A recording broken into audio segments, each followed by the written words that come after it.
I'm Rob Moore. And I'm Lee Moore. This is the Chinese Literature Podcast. Well, we've got another crazy one today, don't we, Rob? Yep, last time, let's see, last couple of times we've talked about either Journey to the West or Du Fu, the poet Something, Du Fu. yeah. Fairly tame stuff. We like to keep the listener... As far as, like, classical Chinese literature goes, these are parts of the kind of, like, repertoire. Not classical Chinese as in the language, but just kind of, like, this fits into the canon. Right. So, we would, if you want to think of it in terms of, say, ancient Greek writing, that would be sort of like the Odyssey or the Iliad. It makes sense to cover this. Yeah. What we're talking about today is another entry in the Liao Jai Zhi, which is the... Strange Tales from Liao Jai Studio. Or from a Chinese studio, or from... It's translated a lot of ways. Yeah. That is Pu Songling. Pu Songling, yeah. Who was born in 1640 and died, I believe, in 1715. 1715. So he was 4 years old when the Ming Dynasty collapsed, the Qing Dynasty takes over, and he is writing during this period, or... It's not really actually clear how much he writes these tales. Supposedly, he was actually just collecting these tales from travelers, going through town. It does read that way. Yeah. The stories we've read in this are remarkable for how spastic they are. They're just all over the place. And, in the space of 4 sentences, the entire story can switch to something completely different.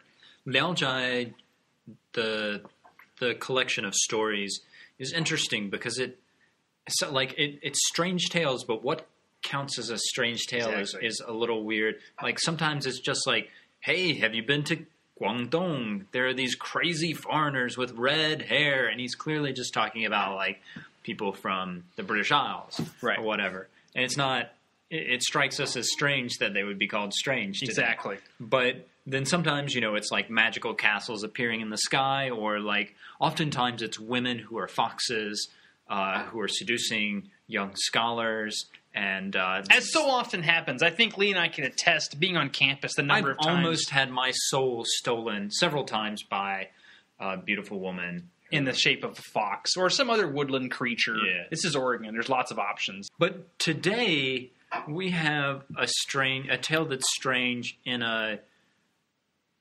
I don't know if it is strange to us today. It's strange. It's strange, but... I don't think there's a way you can read this and not call it strange. But it's not all that... I think that, today's political discussions in the American political sphere, we are touching on some of these very same issues in the sort of gender-bending, transsexuality kinds of stuff. That's what's going on in this story. A little bit, although as we'll see shortly, gender is bent in a thoroughly sadistic and bizarre way. It's not all of a sudden you find out that a character actually is transgender or actually a woman. This is not like some nice, let's hug your transgender friend kind of politics. This is not one, no.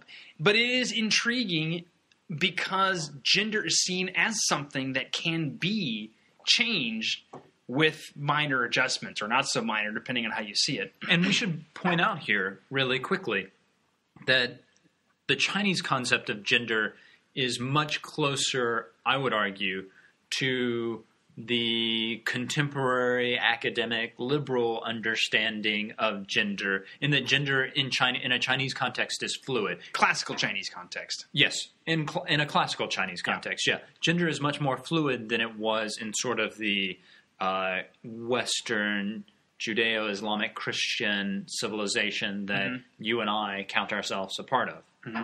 And we'll need to make a couple of clarifications in a little bit about the difference between sex and gender. Sure. Because this story is going to kind of tangle with both. I think we should just go ahead and hop right in. Can you explain what happens? It's a very short story. It's only like 2 or 3 pages. So the name of the story is The Human Prodigy. It is very rarely anthologized, and I think you'll see why in a moment.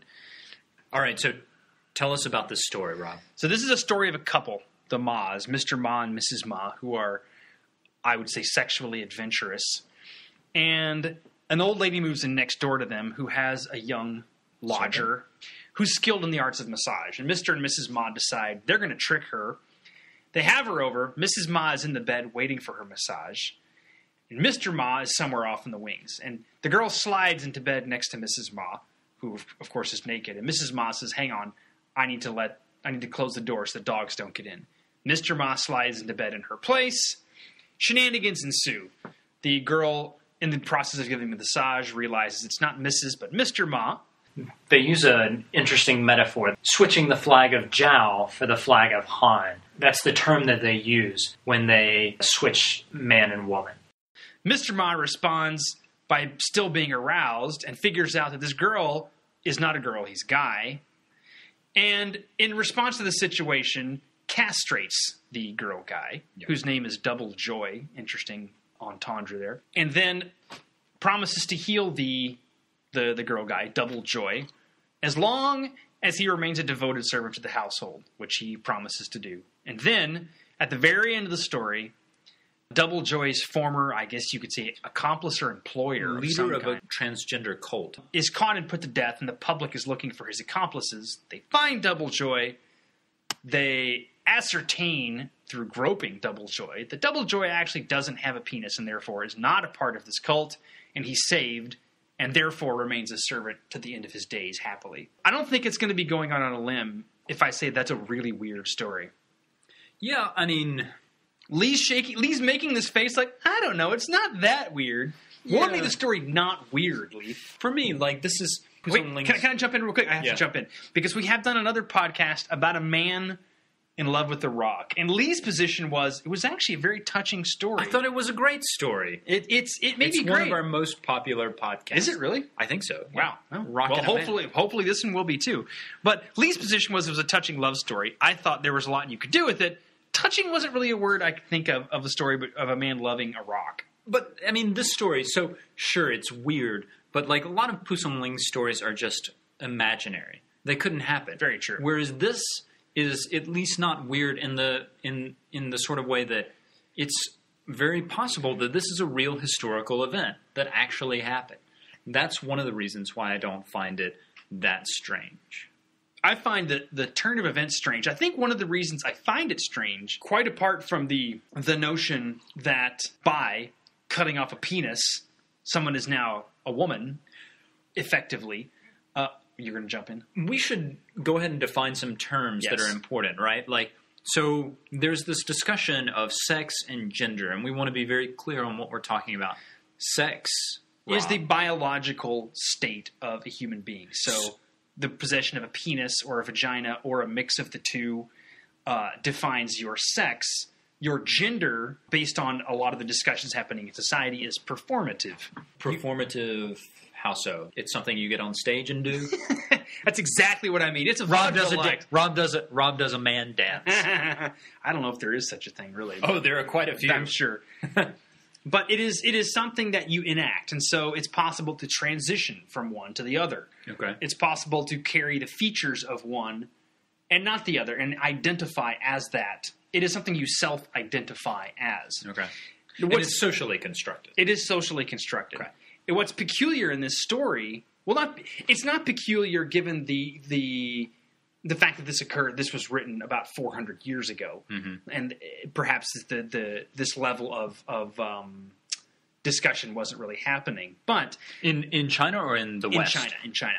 So, but what I was going to say though is that here you have a person's gender and their sex being oddly connected. So a person who's enacting the role convincingly of a woman only needs to not have a penis, right? And the assumption is for the rest of the story that she is a woman now.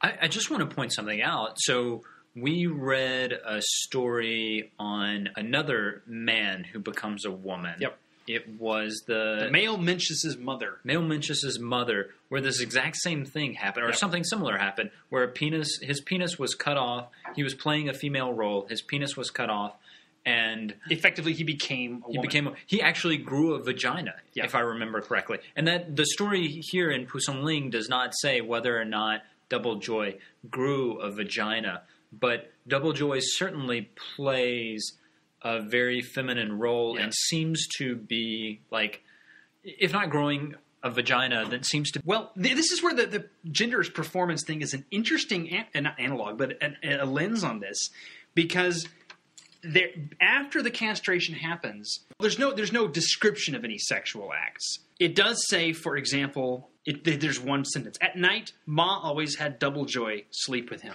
Now we assume that means sex, but that could be... That could just mean they sleep together in the same bed. That could also be anal sex as opposed to vaginal sex. It could be lots of things. But what's interesting is that more space is given over to Double Joy's performance of domestic duties. Yeah. Sweeping, keeping the house. And most importantly, I would suggest sewing. Sewing is this incredibly, like, throughout Chinese history. So you can go back to Li Shang, who's writing during the Han Dynasty, and he is always talking. He wrote the biographies of virtuous and pernicious women. And he's always, good women always sew. That's like something that they do. And that's a sign of womanness, of femininity. Mm-hmm. And so, like, the discussion of sewing in this story is actually, I think, quite interesting because it suggests that gender in this context is almost entirely performative, and that gender actually, I think we, at least I, as a kind of growing up, thought, and still to a certain degree think of sex, that biological thing, affecting gender more than vice versa. But here it's almost like gender, the performative aspects of sexuality affecting sex. Mm-hmm. It's almost like the fact that Double Joy is performing a female role seems to allow for this physical transformation that we don't know is happening, but it sort of is hinted at in this story. And it's also, again, one of the things that's peculiar about a lot of these stories is there's not a lot of detail. It's a succession of events, but you're not given a long, say, soliloquy by one of the characters about what Double Joy is like. So we should remind the listener that this Pu Songling was writing in classical Chinese, unlike Journey to the West, which is written entirely... Much more vernacular. It's much more vernacular. This is written in classical, and one of the characteristics of classical is cutting the crap. Yeah, you get right to the point. Just the sequence of events, and that is... And that derives as much from older Chinese historical writing, like in the Zuozhuan, which is... It's very bare bones. This happened, and this happened, and this happened. The end, you know. Exactly. But in a story like this, you find yourself wondering, so are they saying that this happened? Yeah. You have to imagine what's just as we're on. wondering, did Double Joy's sex actually change with the change in gender? And what's interesting is, to some extent, the act of Mr. Ma of castrating Double Joy in the story, as I presented the summary, it might sound like he was simply angry and did it out of anger, but in the story, he does it out of pity because Mr. Ma knows that impersonating a woman in this way is a punishable offense, I believe by death, a capital crime. And so by castrating him, Double Joy, Mr. Ma is hoping to sort of preserve his dignity. And at the same time, we don't see you can't really even imply that this is happening. He may also be restoring to him... To Double Joy. Yeah. Like the Double Joy is, in all aspects, a woman. Why not make him a woman? Yeah. But this could actually be restoring to him something that's more originary than... I should just point out, so these kinds of sects, these that are associated with Buddhism, are relatively Sect common. Meaning S-E-C-T-S. Yeah, sorry. Thank you. S-E-C-T, the sect, is fairly common in Chinese discourse. Like, lots of people were very suspicious at the time of Buddhists who were kind of like flowing through different parts of China. They're always traveling around. They're not home. They're not connected with a family because they've essentially cut themselves off. And so there is this real concern about Buddhism that sometimes connects with gender and is worried that these Buddhists have access to women and are actually, like, you know, pretending to be religious in order to have sex with them. So this is not an uncommon thing in China. What I find so fascinating about this story is, and this is why I was talking about it not being, or like I was kind of questioning what you were saying about it being weird, but this story seems almost contemporary in its discussion of gender. And I say that like having spent time in China and Taiwan, I mean, this might fly in Taiwan, but in China, I don't think you could really talk openly about this story. Certainly not if it was told in a sort of modern setting. I think it would be much more problematic. And so there is this sense that China in the early Qing was discussing these things. We have to qualify this. This is put in a collection of strange tales. So it's discussing it and it's like, oh, this is kind of weird. But at least they are kind of discussing that. And I think it was not until fairly recently that we in the West would have been discussing this in literature. I mean, S.Z., who is that? Sarracine by Balzac. Balzac. So he's discussing that at that point. But that was quite avant-garde, if I remember correctly. But China, so in this way, China in 1700 was maybe more where we are at now, at this point, sexually, than China is now. Does that make sense? It makes sense, but I'm not sure. The reason this is a little tricky for me is that, for example, Balzac's Sarracine is a somewhat similar tale. A man falls for a performer who turns out to be a man. Mm-hmm. But there's no mutilation involved. And that sounds like a small thing, but in the... Isn't there a cutting involved? No, not in Sarracine, no. But here, and in Male Mentions' Mother, castration is a part of it.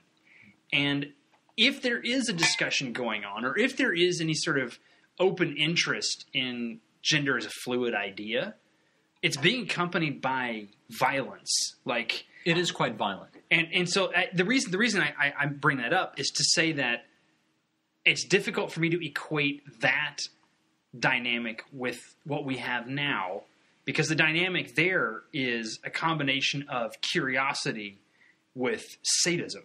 Mm. And you can be curious about freaks at a circus, but that doesn't mean that you're going to be discussing them in any serious sense. So my question, as always, with the stories in Liao Jai Zhi is how seriously you're supposed to read them, or if this qualified more as like pulp fiction, as a really freaky, weird horror story that gets published in a dime store, well, it used to be dime store novels, or whether we're supposed to read it as literature, because you could see something like this selling like hotcakes in the streets. You'd buy it and then hide it away and read it with your friends and pretend you hadn't read it, that kind of thing.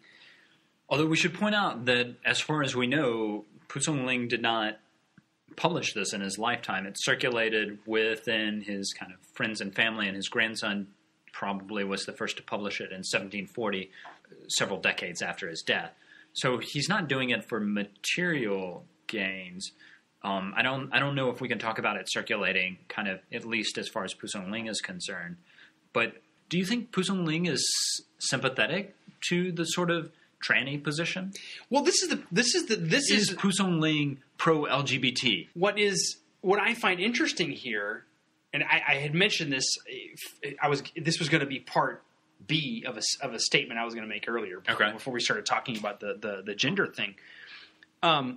One of the reasons it's hard to know what Pu Songling made of this is that the characters have no discernible motivations or internal experiences. All you have is the surface description. And that's the nature of the classical... It is. Of the language, right? It is. But because of that, when you read this, for example, when I read this, I got to the second paragraph and I said, wait. Mr. and Mrs. Mao are supposed to be, according to this, a devoted couple. A devoted couple decides to play a horrible trick on a girl and seduce her and rape her? Like, what in the world is that? I need way more motivation than just, hey, let's play a trick on this girl, So it's difficult for me to know, to answer the question that you just asked, how is Pu Songling viewing this? Because it's just based on the details on the page. It's twisted and nasty. Sure, but I think it's twisted and nasty because, at least in the context of that time and place, anyone who had sexual appetites just for the purpose of of enjoyment of sexual pleasure was considered nasty, right? That's how I'm reading.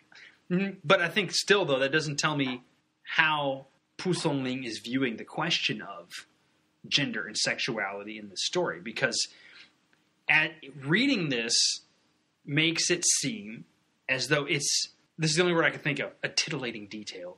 How titillating is this story? Well, I mean, that's the thing. You know, if you were just reading through a series of stories and you stumbled across this, even if you hated it, it would still stick with you. And so, does Pu Songling intend to occupy any sort of ideological position, or does the guy just like a story that's going to grab people and he goes, hang on, I know what I'm going to do. We're going to do a little ruse here, simply for the purpose of shocking or possibly amusing. I just want to point something out. So Pu Songling's stories oftentimes end in these kind of odd notes by the historian. This comes out of this long tradition in China where from Sima Qian, who wrote the Shiji, the records of the grand records of the historian, he would oftentimes end his chapters with note on this is his take on the thing. And Pu Songling does that oftentimes, but oftentimes kind of when he does it, he's playing around with, you know, he's just screwing with us, honestly. Yeah. Mm-hmm. He doesn't actually end with any sort of kind of admonition. Mm-hmm. Like this would be a perfect place for him to say, no, this is wrong. Castration of men who are trying to be women is wrong, or men trying to be women and raping other women is wrong. He doesn't say that. Like, he's very non-judgmental. He has a space to be judgmental. I don't know what percentage, but a large percentage of Pu Songling's stories in the Liao Zhai Zhi end in a moral, even if it's joking. Mm-hmm. But he doesn't do that. But again, you could read that as, you know, if someone in our day and age makes a sort of a crude joke and doesn't resolve it for you, like that's how the joke becomes crude, is they'll say something and then, let's just leave it there. And, you know, everyone kind of snickers and moves away, you know. So is the lack of a moral there simply a way of, you know, snickering, or is it meant to be non-judgmental? I interpret it as being sort of open and non-judgmental. But that's maybe just... I do not view it as open and non-judgmental. The only reason I say that is because, you know, this is a story, this is a whole collection that for me is predicated on entertainment and amusement.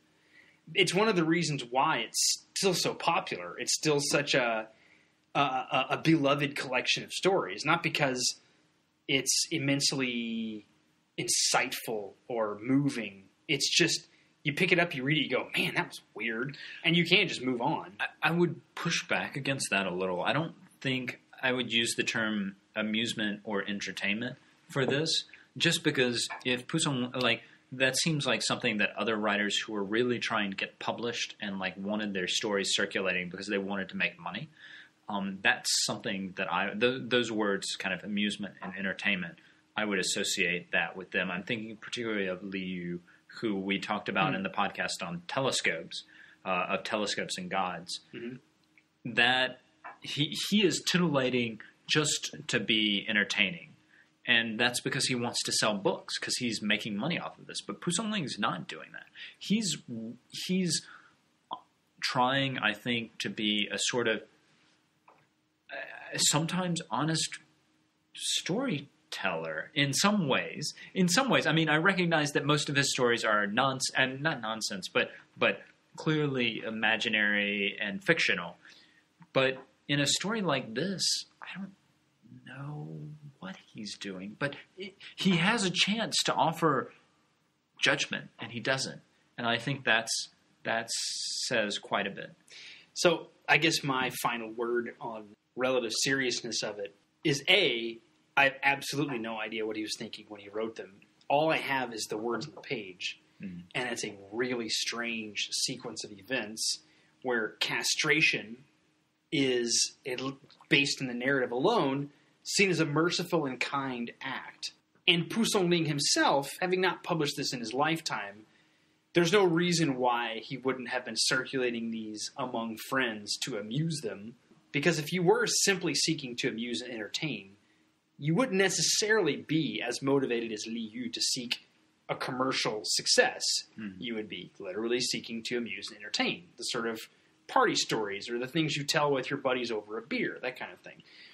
To be fair, Pu Songling is a far better writer. He's very skilled in classical Chinese. But the stories as they are, for me, do not seem particularly serious. They seem titillating and strange. Strange Tales is what it's called. And I read that more as an amusement.